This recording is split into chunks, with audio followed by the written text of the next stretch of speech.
started, I'm going to formally welcome everyone for the latest edition of the Joy Chip Reading Project book discussion. I'm your host, James Edward Mills, and today I'm pleased to introduce to you this month's author, my very good friend, Rue Mapp. Rue, unmute your line and say hello to the folks. Hi, good to see you, friend. I'm so glad we were able to make it work, and it's so great to see everyone. And thank you for making the time out of your impacted schedules to chat today about nature swagger. Awesome. Before we get started, I also want to take this time to, again, let you all know that we're going to be talking about the book Nature Swagger Stories and Visions of Black Joy in the Outdoors. And what's especially remarkable is that this is an ongoing book discussion, and it is important that we, first of all, as I always like to do, acknowledge that I'm screening in to you today just outside of Yellowstone National Park, which is the convergence of the Great Plains, the Great Basin, and the Plateau Native American cultures. This is the ancestral homeland of the Kiowa, the Blackfeet, the Cayuse, the Coeur d'Alene, the Shoshone, and the Nez Perce, and other tribes. Please, wherever you are in North and South America, take a moment to recognize the Native people who once called where you live now home, because frankly, they are still there. I'd also like to take this time to thank the Nelson Institute for Environmental Studies at the University of Wisconsin-Madison for their support of this and other online discussions hosted by the Joy Chip Reading Project, as well as the financial contributions of the Schlecht Family Foundation, the National Geographic Society, and the National Park Service, who provide us with funds to pay our speakers every month for this discussion a modest stipend. Remember, my motto is, friends don't let friends work for free. Now, for those of you who might not be familiar with me personally, I'm a freelance journalist and independent media producer, and I have a specialty in the intersection of diversity, equity, inclusion in the management of public land. And this discussion is basically the reading list for a class that I teach at the University of Wisconsin-Madison called Outdoors for All. And this discussion is an opportunity for non-students and the general public to learn a little bit more about the experiences of people of color and our relationship with the natural world as shared through memoir and academic research. Now, our guest tonight is my good friend, Rue Mapp. Now, Rue is the founder and CEO of Outdoor Afro, a nonprofit organization and social community reconnecting African Americans with natural spaces through outdoor recreational activities. She oversees a volunteer leadership team of 80 men and women across the country who represent 30 of the United States. And through Outdoor Afro, Rue shares opportunities to build a broader community and leadership in nature. Since starting Outdoor Afro in 2009, Rue, originally as a blog, Rue has captured the attention and imagination of millions through the multimedia approach grounded in personal connections and community organizing. Growing from this grassroots beginning, Outdoor Afro now enjoys national sponsorship and is recognized by major organizations for promoting the importance of diversity in the outdoors. Without any further ado, I'd like to introduce to you, ladies and gentlemen, my good friend, Rue Mapp. Rue, take it away.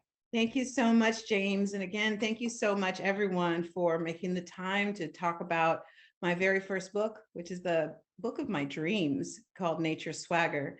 And what I like to do is just begin by reading the introduction. So if you have a copy of Nature Swagger, I invite you to follow along. But just know, sometimes I skip words and things, so don't get hung up on that. And if you don't, just, you can get off camera and just listen in. I have, a bit of a Bob Ross effect in my reading at times. So just enjoy being read to for the next 9 to 10 minutes. And it's the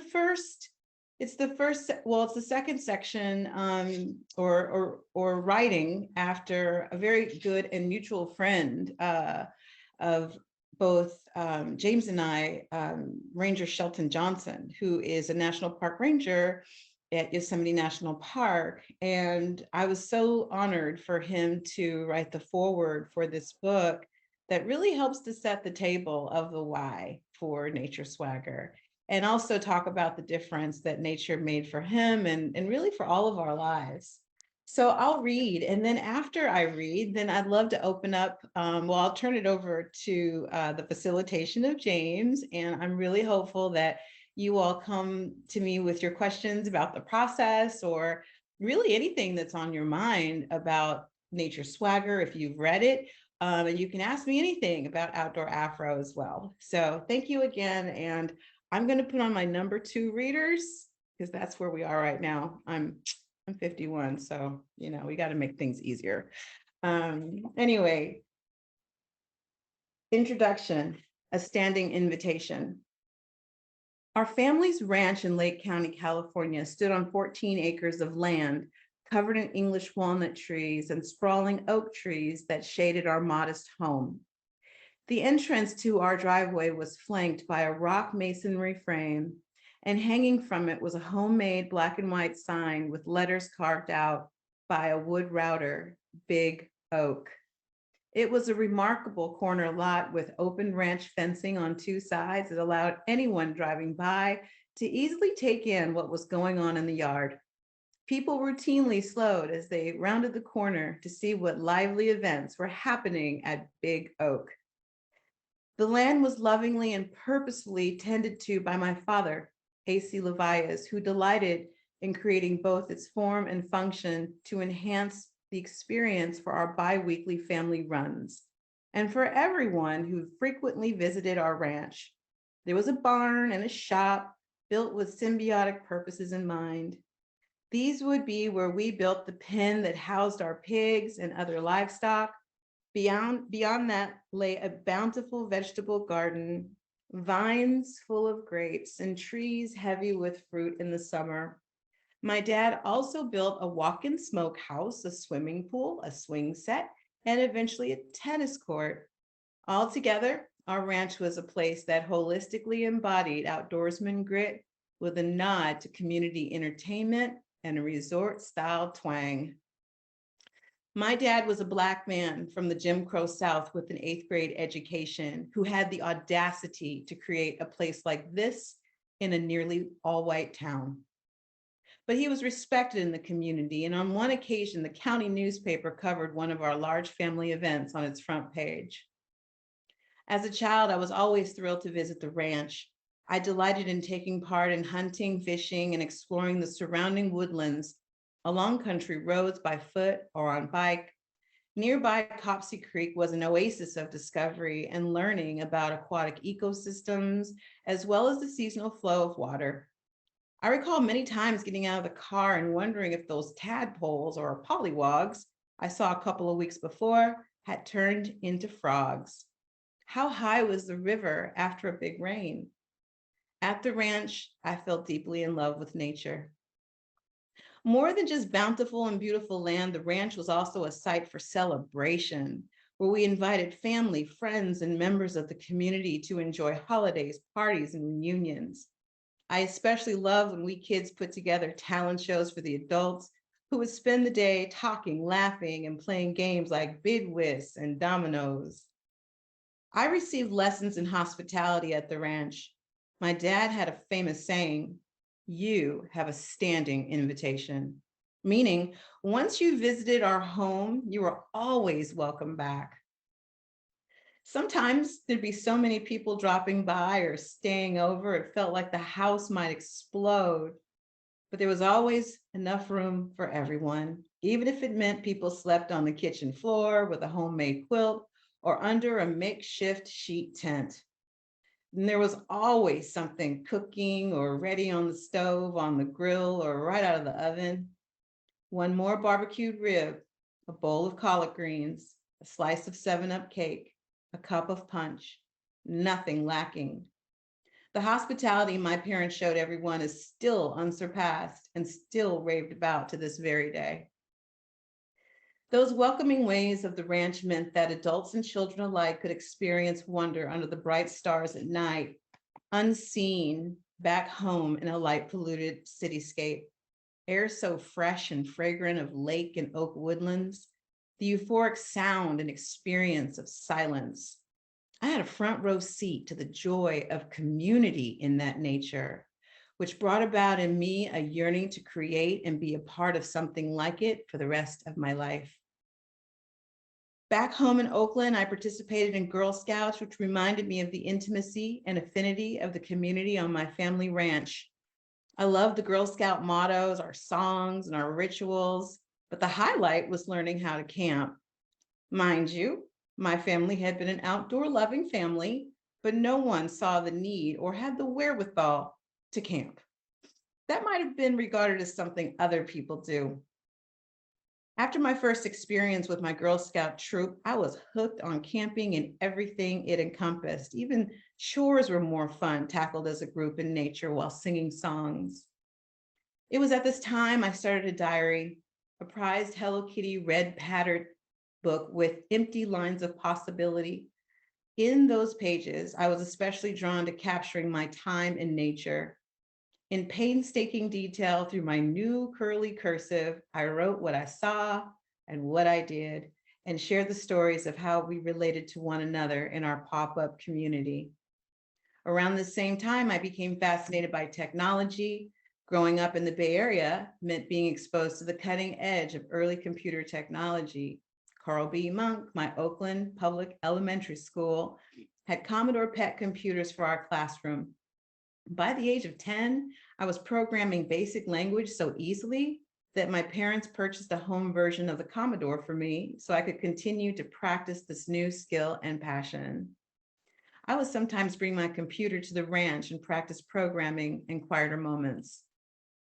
I eventually found my passion for activism and community service in college through both the Black Student Union and Women's Center, where I would make lifelong friends. By the early 90s, I had a capstone experience mountaineering with Outward Bound and summited peaks in the High Sierra as the only Black woman in our group. That trip summed up an acute awareness in me to understand nature as a powerful teacher, while also highlighting the isolation I felt as a young Black woman still trying to navigate young adulthood in a new remote wilderness setting with people who shared cultural experiences different than my own. Out of my experience using digital technology over the years, it was easy to become an early adopter of the internet. And with a renewed focus on the outdoors as a young adult, I sought out other outdoor enthusiast discussion groups on the World Wide Web's Usenet group. But my in-person group experiences that came out of those discussions were not satisfying. I did not feel welcomed or understood for my abilities. Group organizers did not always explain what I needed to know to have a successful, fun, and safer experience. And far too often, I did not experience groups of people with more folks who looked like me. With a lifetime of understanding nature and community under my feet, I knew how I benefited greatly from it all along. As I became a wife and mother, nature was a solid place to nurture my family and an affordable way to experience vacation, visiting local beaches and trails discovered in travel books, often close to home. We became regulars at our city's affordable family camp, where it was easy to make friends as we spent hours under the trees talking, watching talent show performances, and indulging in all the eating we could at its Chow Palace. But still, in spite of these experiences, especially far away from Oakland, I saw a few Black people, and it felt like my community was missing out on all that I knew nature had given me. In my early 30s, my life changed dramatically. I was no longer married and was raising 3 children on my own. I decided to return to college to tend to a long neglected undergraduate degree, understanding the need to have more options to earn a living and support my family. After 2 years of sleepless nights of study at a junior college, while working full-time with determination, I found relief in an admissions letter to UC Berkeley. For the next 3 years, me and my kids went to college. The only one of us was sitting in its classrooms. But toward the end of my degree completion, I was looking over the edge into a country in recession.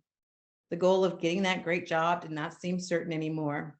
So I considered business school and found support from a mentor to explore that option. But that too was going to be a challenge. How could I consider going away from my community to study intensely with my 3 growing children who needed me more than ever? I'll never forget the moment in a conversation with that mentor, Frida Kapor Klein, who understood my dilemma and asked, if time and money were not an issue, what would you do? I opened my mouth and my life fell out. I'd probably start a website to reconnect Black people to the outdoors. It was a moment of revelation, a key that fit perfectly into the lock of this magical moment, opening the door to possibilities that are still unfolding. It was as if the truths of my life were hiding in plain sight and now wanted to be seen and understood. Community, nature, technology, and writing could finally be woven into a single expression. It was a moment of true homecoming for me to be fully expressed and healed as an individual while providing a chance to help my community do the same. Soon after that talk with Frida, I pulled out my laptop and created a new blog, which I quickly yet thoughtfully named Outdoor Afro. Using a borrowed template and a photo of me on a mountain in California Sierra on that transformative outward bound trip. My first blog post was titled, "How did an Oakland girl like me come to love getting her camp on anyway?" And I told the story of growing up in a family that loved nature and community, describing how it was possible for an Oakland girl like me to come to love nature, and how those experiences helped me to learn, grow, and appreciate myself and others. The comments were overwhelmingly supportive. "I'm so glad I found you. I'd love to camp with you sometime," or "I feel you made this blog just for me." It was not long before I received encouraging reactions from people from all over the United States who reflected back to me their own joy and love in nature. Something was resonating. I had recently studied art history at UC Berkeley and understood the discipline and power of representation to tell stories, along with the importance of using current technologies to share that representation at scale. I reflected on my studies about sojourner truths, carte de visite, or calling cards that leveraged the new technology of photography during the Civil War to create greater visibility for the movement that successfully abolished slavery and ended a war. Now before me in 2009 was a new frontier of social media that democratized and forever changed how public relations and marketing could work. From my kitchen table, I decided to tell a new story using images unlike anything I had seen growing up among the glossy outdoor and nature publications of Black people in nature as strong, beautiful, and free, just like what I always knew and experienced growing up. Over the years, I gave myself over to my work with increasing focus and determination. I took a part-time job at my local Audubon where I learned about environmental conservation, and later at a foundation that helped me understand how Outdoor Afro might fit into a field of work. I leveraged my years of personal and professional networking and experiences in business, the arts, and community building to level up that blog to become a national and staffed organization that today broadens the definition of not only what outdoor participation looks like, but also who leads these experiences. In the past 12 years since I sat down and wrote that first blog post, Outdoor Afro has grown into an organization that touches thousands through in-person adventure and millions more through digital media to broaden what outdoor participation looks like and who leads experiences in nature all over the country. You'll find Outdoor Afro leaders getting people out to camp in the Colorado Rockies, hike in view of the St. Louis Archway, birdwatch in the Florida Everglades, canoe in the Mississippi River, and more, all while learning about the long heritage of Black people connecting in nature. Some of our trained leaders have even gone on to do capstone events together, such as climb the Sierra Heights of Mount Whitney in California, walk in Harriet Tubman's footsteps along the Appalachian Trail, and pilgrimage to the far reaches of Africa and Tanzania to find new definitions of summit on Mount Kilimanjaro, surrounded by people who look like them. This journey has taken me to many different places and introduced me to many incredible people who have become my newest wave of lifelong friends, all of which has taught me profound lessons about the personal and societal changes that nature is adept at helping us solve. In the years of racial divide and civic unrest in which my work developed, we began healing hikes as a showcase of continued and expanded clarity of the power of nature to teach, transform, and heal. We can also lift up and expand on historic beloved characters such as Harriet Tubman as a true wilderness leader. She absolutely journeyed our people to freedom through nature. Most importantly, it's clear to me over the years that nature is not someplace over there. It is present within us, always. Therefore, the concept of connecting people to nature is actually a journey inward and a homecoming with oneself. As I joyously learned about nature and myself over the years, I eventually felt the quickening of a book that wanted to be born so I could share the gift of our empowered stories with others. I felt transported to the innocent yet powerful moment when I wrote in a journal for the first time as a child and understood there was so much more I needed to write about and share today, not only of my own journey to become joyously transformed through nature, but also the stories of others who might never have had the specific and loving platform of this book, a diary all grown up. While enthusiastically focused on Black American experiences, Nature's Swagger is a universal roadmap to discover the delights, joys, and possibilities of transformation for anyone through nature. You will discover the epiphanies of high adventure alongside meditations on love of a favorite place or person, and poetic revelations about our wild food ways, how it can all work together, and by extension, how we can too.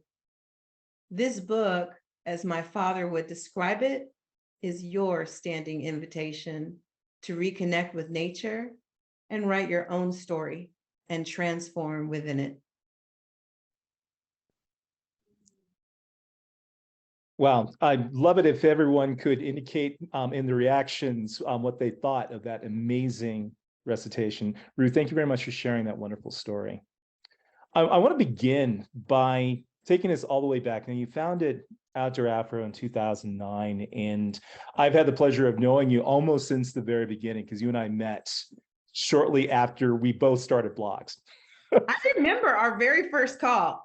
I remember where I was. I remember what we talked about, and I think it was probably 2009. Yeah.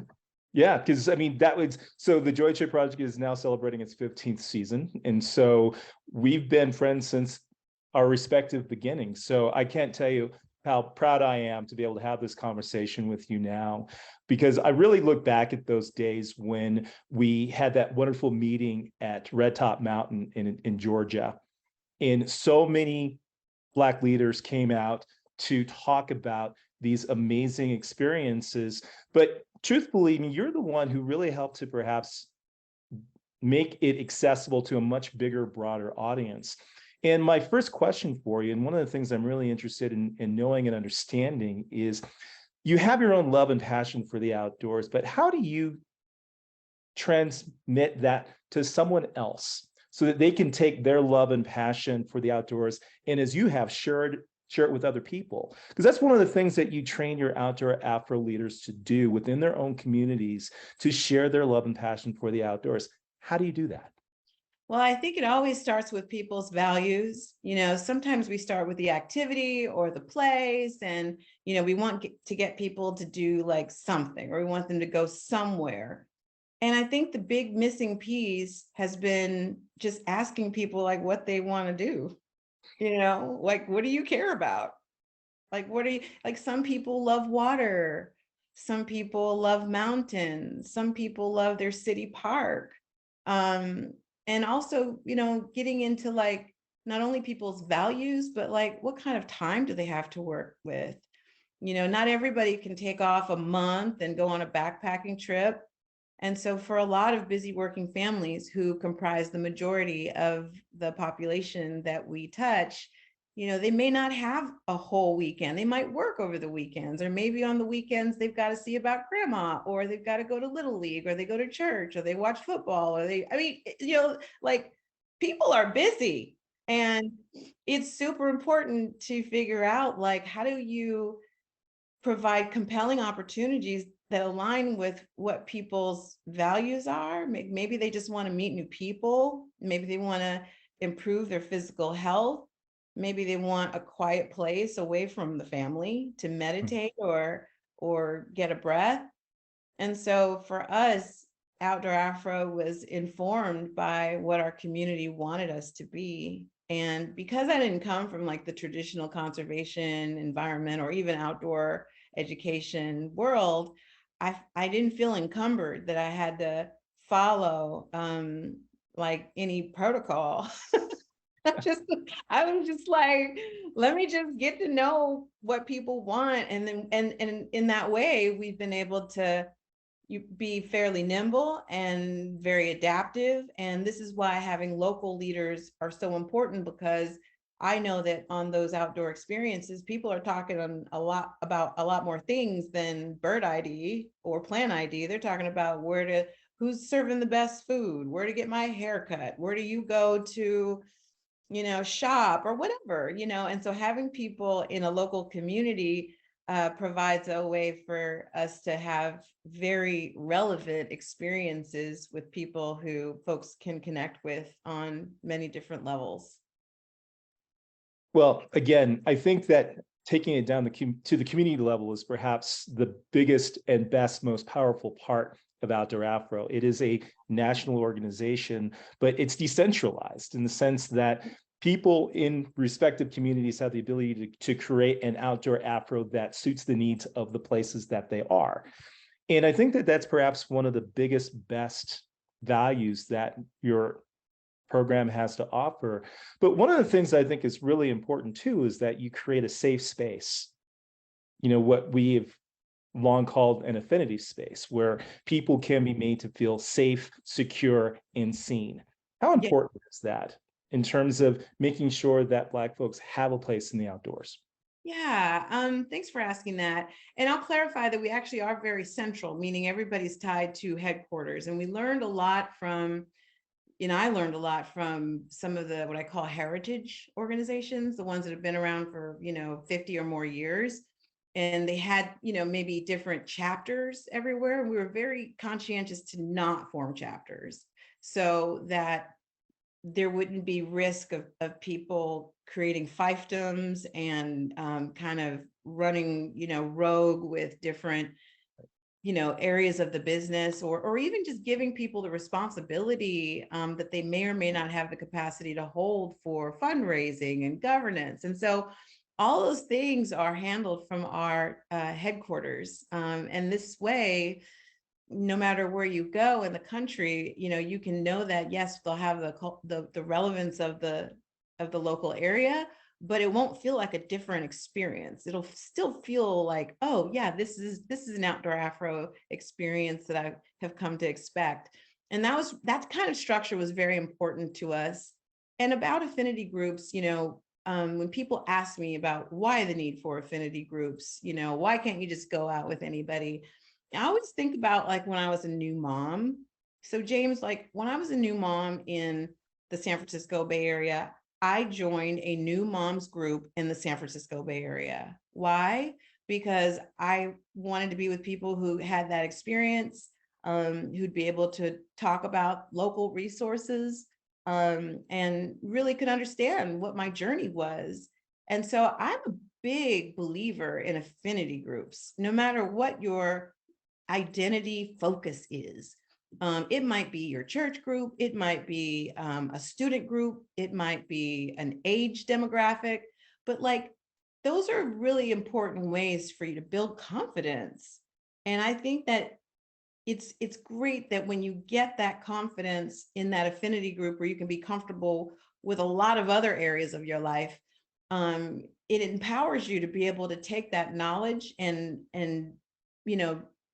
be in that experience in other places. So, I didn't need my mom's group to be a mom. I still could be a mom, but that was the place where I went. And so I think for people who are just starting out, and especially now that there are so many groups out there, there's really a flavor for everybody. If you want to get started and you don't know where to begin, like, find your affinity group, and chances are, with a few clicks or a few swipes, you'll be able to find your group and get into the outdoors in the way that you want. Something else that I really love about Outdoor Afro events is that they almost always include a history lesson, or at least a story about the area or Black history. And I've learned a lot, about history and culture from Outdoor Afro trips that I've been on. And frankly, it really has inspired much of my own storytelling. Why is it important to you to make sure that your events are grounded in history and story? Yeah, I mean, I'm glad you asked that because, for us, we want to provide more value than just being like a pickup group, So the volunteer leaders do a lot of due diligence and planning before these experiences, to help you prepare what to bring, but also to find out if there's Black history in the areas where we might visit. And even if there isn't, sometimes people talk about, well, what happened on this day in Black history, So one of the things that has been super important was inspired by one of our leaders in the past who did a stellar job at this, was once you identify a story of Black belonging in a place, even long after there may actually be a Black population, or maybe there's not one today, there's a way that people feel a sense of connection and belonging to those places than just, because we all go to places with names, right? We go to places with names. Who are those people? And who decides whose name gets on the placard? Who decides what stories get to be told? And oftentimes our stories are not on the placard. Our names are not in those places. And there are several examples just close to where I live where we have found those off placard stories. And because of some of the partnerships we have with our park agencies, we've been able to be successful in helping some of those stories get on a placard and become a part of the storytelling of the park for everyone. But it also is not only the sense of belonging, but just the confidence building that, hey, Outdoor Afro did not make up Black people in nature. It's always been here. Okay. Like, we stand on the shoulders of important moments, important people. In the book, we talk about places of purpose. We talk about, Lincoln Hills and Lake Ivanhoe and Oak Bluffs and all those places that Black people valued having so much. And if you think about the time of those places and when they were thriving, it was actually in some of the most challenging times for being Black in the United States. We're talking about Jim Crow era, where we had segregated pools, exclusion from public beaches, and people were like, you know what, that's cool. We're going to create our own. We're going to do, because we need that rest and respite from, the hostilities of the city. And so the other piece of this that I've been also very present to is how in those places you had innkeepers, outfitters, people who were, creating basically the foundation for the outdoor economy as we know it today. And so I'm just proud to just let folks know that, what we're doing with Outdoor Afro is just continuing this proud lineage that somehow got filed in the back. And and people, then began to, because the representation wasn't there, began to believe like, well, Black people don't do this and we don't do that. But when we turn to our history, we find that oftentimes, and really in the course of my work all the time, there isn't anything in the outdoors that Black people haven't done and done well. Yeah, it's interesting that you had mentioned Shelton Johnson, our good mutual friend who wrote the foreword to your book. And it's interesting because the Outdoor Afro, the Joy Trip Project, and the National Parks America's Best Idea came out all in the same year. And Yeah. I think that that was the year that everyone was introduced to Shelton Johnson and the story of the Buffalo Soldiers. And I don't know about you, but that transformed my relationship with the outdoors because I suddenly had history, heritage, and legacy in public land management that I didn't even know that I had. I know, right? Yeah, he cracked that code for me too. I remember around the same time, I think, we might have popped at the same moment. It was like Black Park Rangers, what? Like we, because we think of it, kind of, as that's something other people do, and Right. that they wrote a lot of the blueprint for what that stewardship model would look like. Mhm. And it's a complicated story, so as if you dig more into it, but overall it's an illustration that I'm so thankful that he brings to life through his interpretation programming at Yosemite, that that just locates us as Black people with the kind of determination and fortitude to pursue nature and pursue opportunities in nature, under really, really incredible odds and stress points. And so, you know, and this is why, we may not have those signs anymore, and we don't have those, warnings, necessarily that are a part of the mainstream. But we do have, a living generational memory of people who know about lynching, and that kind of trauma and storytelling that's been passed on, is something that we have to acknowledge, find atonement for, and then, through it, find our healing and our purpose and belonging.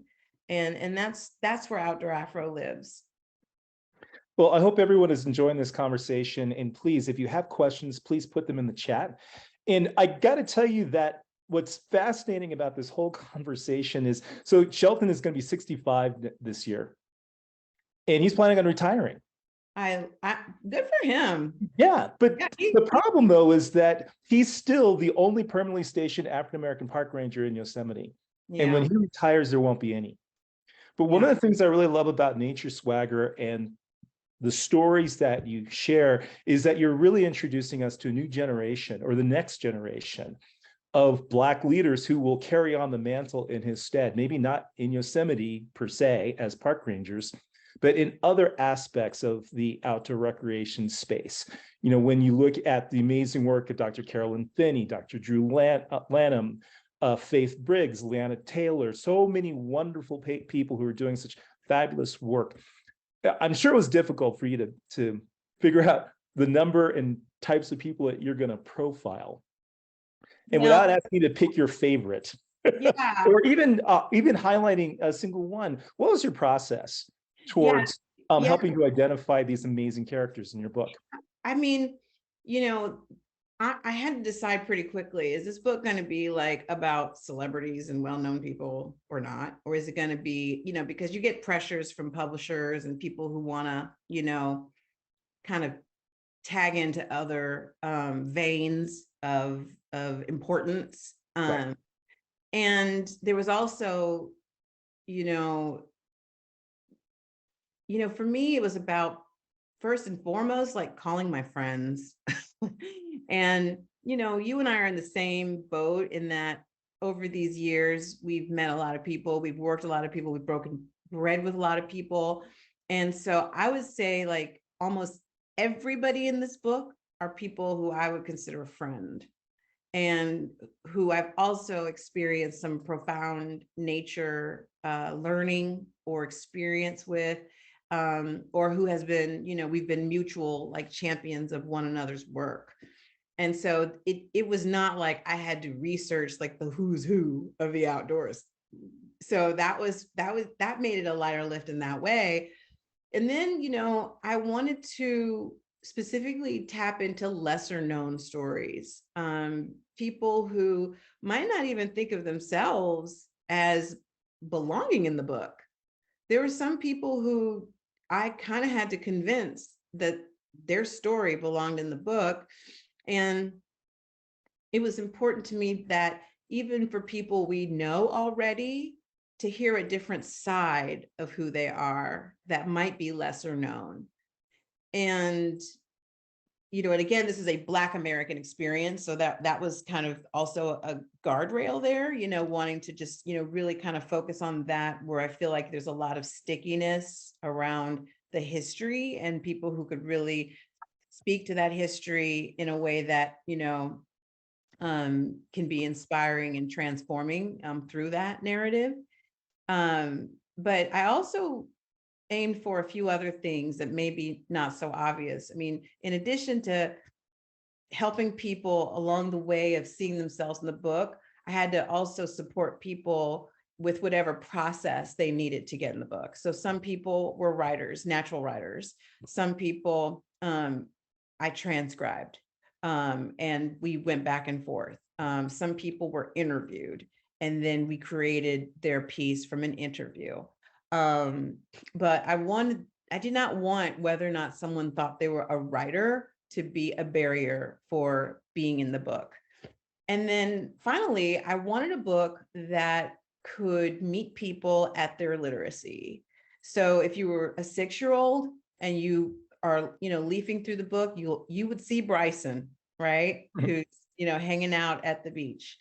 If you're a senior, you'll see, folks like Elaine Lee or Mrs. Betty Hinkson, who was our eldest contributor, who just turned 100 last month. And so I wanted age diversity, I wanted experience diversity, I wanted to capture, not only peak experiences, but even those that we might, think are a little bit more, introspective. And be accessible to, again, as many different types of audiences, so that this book can sit on the kitchen table.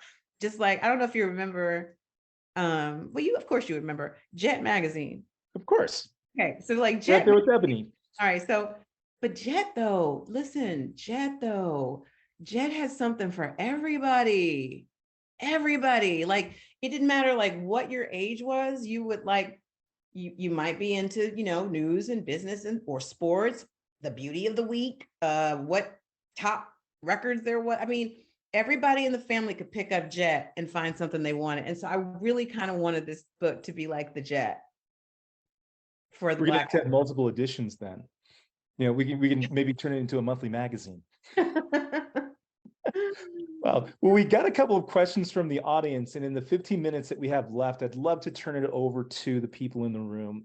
And for starters, if you'd like to just raise your hand, if you click the reactions button, it will the gestures will tell us. There's a couple of people who actually have their questions in the chat already.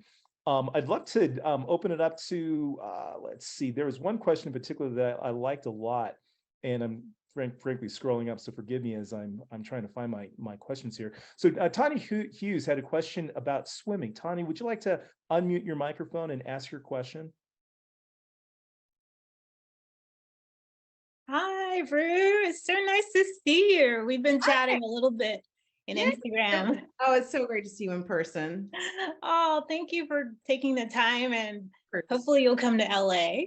But yeah, my question for you was, just share with us what it was like for you to learn how to swim, because as you already know that you have a program that is dedicated to that, but just give us a little taste of what it was like for you as a child. Did you have a fear?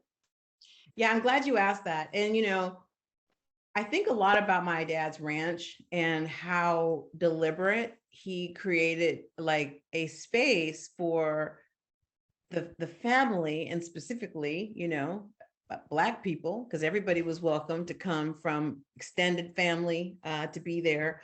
And he built a swimming pool, and that was like one of the first things that was there.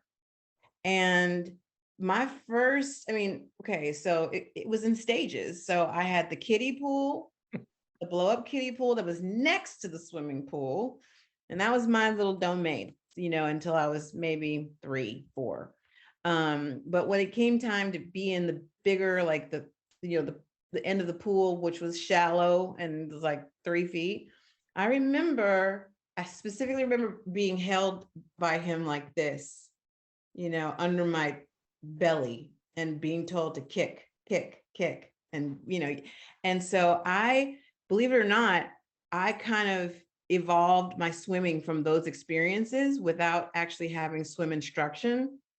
And it wasn't until I was in my 20s where I actually went back to become a swimmer in a more technical way, because I was so self-taught, so I was comfortable in water. We had plenty of exposure to water, but I actually wanted to get better and more coordinated in my swimming. And I'm really proud to share that I did my very first mini sprint triathlon just a few years ago that involves swimming, and it was in open water. But I absolutely owe my dad the credit for just creating a safe place to swim. And when I say, a safe place to swim, it wasn't like just, because it was home, but it was like we'd be in there until our fingers and toes were pruned. We were in the pool all day long, like lips blue. And this is before heated pools. Okay. So we would, spend a lot of time in water.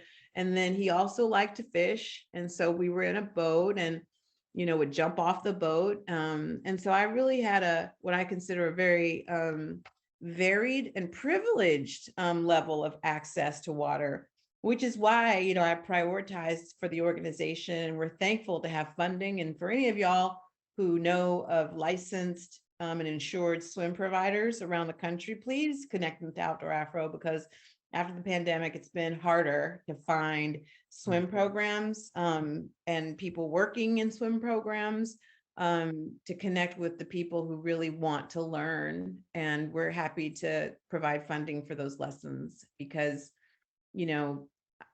I feel like we get rushed to the altar of conservation, like to care about water quality, plastic in the ocean. And I'm like, we got to first be in relationship with water. We've got to be able to, have that gateway to outdoor recreation like boating and kayaking and, triathlons or whatever. And then we can open the aperture wider and think about like this world of water and our relationship with it. But I'm really thankful. And I owe my dad who, obviously prioritized having that access for me and our entire family at a very young age.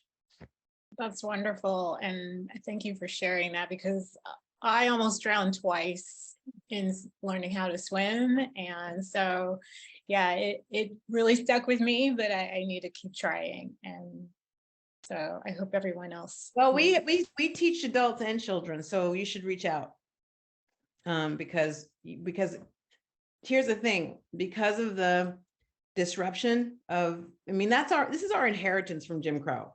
Okay. Like when you have like grandma who doesn't know how to swim, daughter, child. I don't know. We've all heard the stories of like the child who falls in the water and then the adults go to save them and they all drown.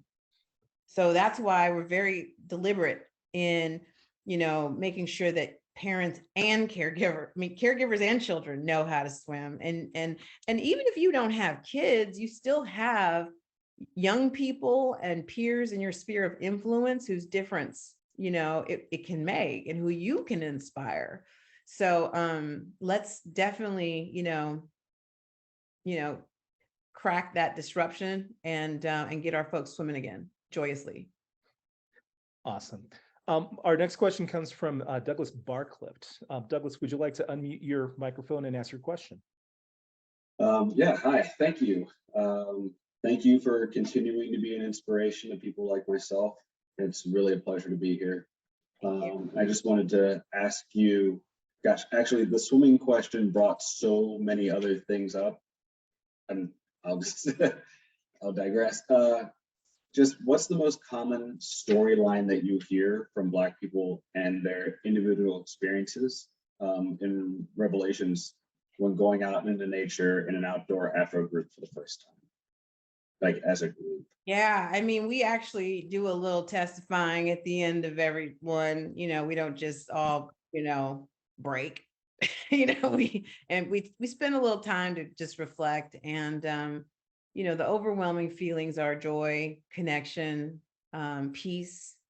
And when we think about our lives, all of our lives, no matter who you are, it's filled with distractions, filled with technologies and anxieties, quite frankly. And to be able to get away from that and have that moment, not only for yourself, but in a community that you can trust, is soul filling. And I tell people all the time, like, this experience that you have like right now is going to follow you home. It's going to follow you to your workplace. It's going to stay with you. And what's happened with, Outdoor Afro leaders over the years, because I have like these, because now, I mean, just to bring y'all up to speed, I know you heard my bio that, there's X number of, leaders. We've grown actually to have 120 leaders now. And we're in 56 cities, over 30 states. And now there's more people whose names I can remember. So we have these quarterly office hours where people can make an appointment and we can talk about what's happening. And it feels like we're having church in these calls, because these people who are like everyday folks, like these are not like your wilderness, like background folks. Like these are folks like human rights attorney, firemen, preschool teacher, real estate person. I mean, these are people who make up all kinds of different professional backgrounds. And what they've learned and felt confident about is that they can be a leader for others in the outdoors. And that's really kind of our thesis. It's like anybody can be an outdoor leader. And it's my hope that we can restore outdoor leadership back to the home. Because to the earlier question from Tanya, that's where I learned from my father. So how might it be that we could take the responsibility for teaching the people in our sphere of influence? Maybe it's not, maybe you don't have children, but you may have nieces and nephews. You might be a part of a social group. You might be able to inspire people older than you in your family. Because, over the last, 30 years and increasingly so, it's like we've been sending our kids out of our communities to experience nature with people who don't even look like them. That's crazy. Well, So thanks for giving us a sane solution.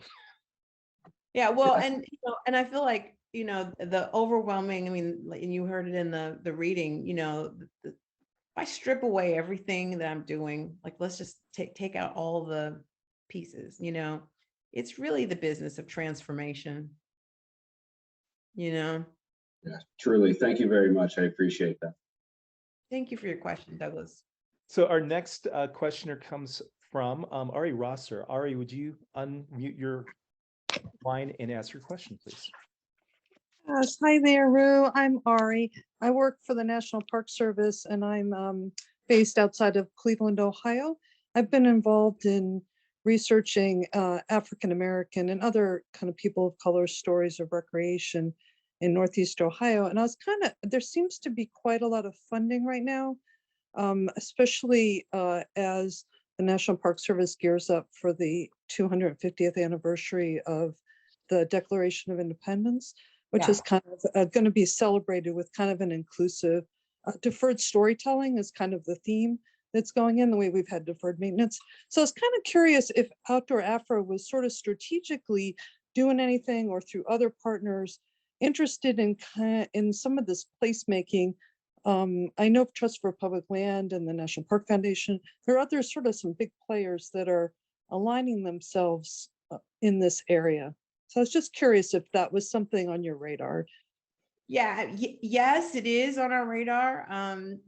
Just like Black History Month's on our radar, but we Black History every wait.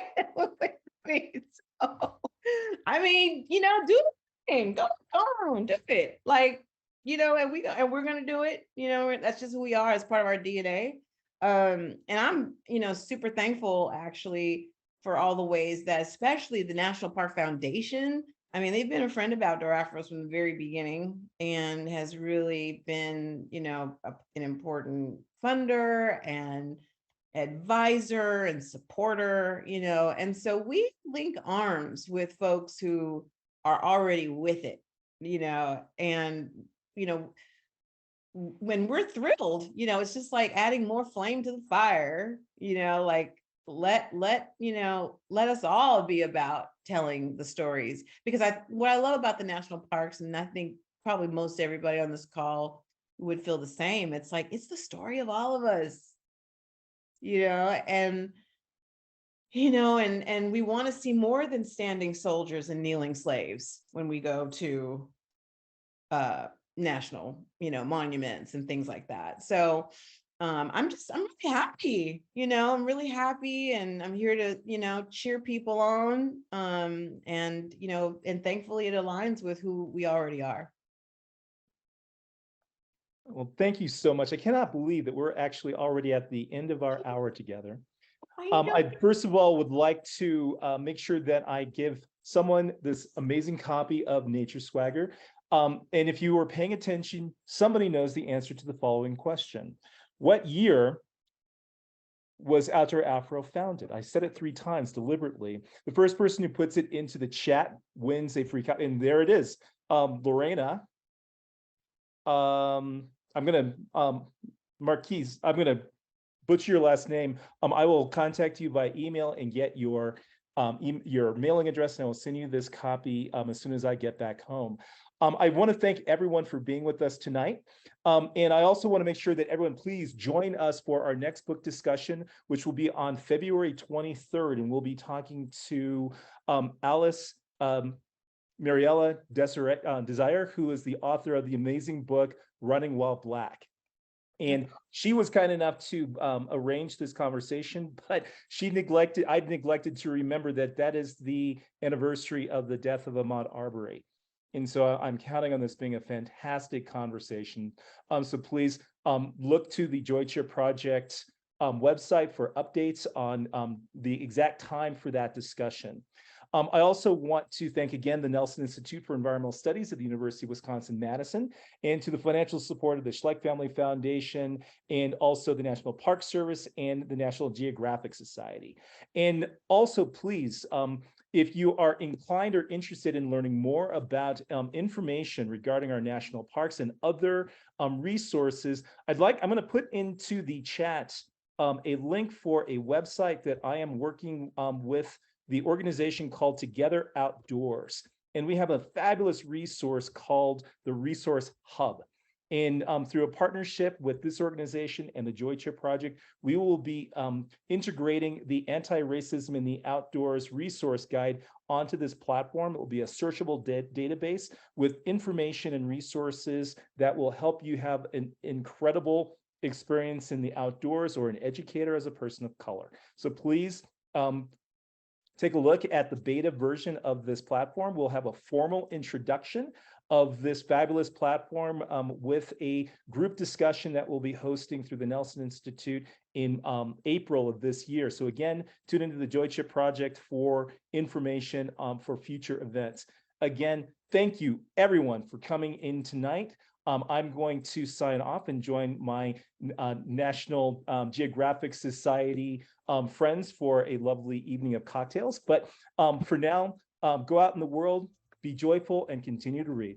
Have a great evening, and we'll see you next time. Good night, everyone. Thank you, James. Thanks, everybody.